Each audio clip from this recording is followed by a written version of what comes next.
इसी मंत्र को 2 बार और 3 बार भी कहा जाता है, लेकिन आप लोग का ज्यादा समय नहीं लेते हुए पंचशील करने जा रहा हूँ।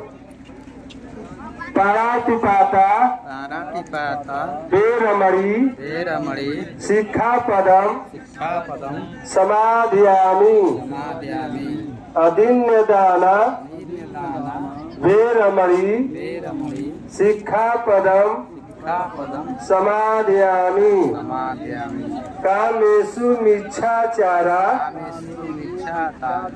वेरमणि शिक्षापदम समाधियामि मूसावादा वेरमणि शिक्षापदम समाधियामि सूरामेर मजपद थाना वेरमणि शिक्षापदम समाधियामि।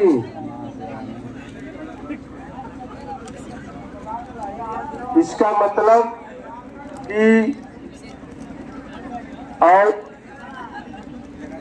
अवसर जानकर भंते त्रिशण के साथ पंचशील के लिए याचना करता हूँ, बुद्ध को नमन करता हूँ।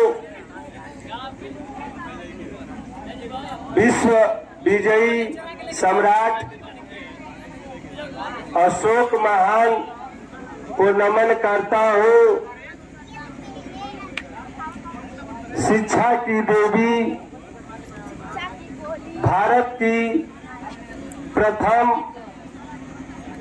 महिला शिक्षिका माता सावित्रीबाई फुले को नमन करता हूँ और संविधान के रचयिता बाबा भीमराव अंबेडकर को नमन करता हूँ।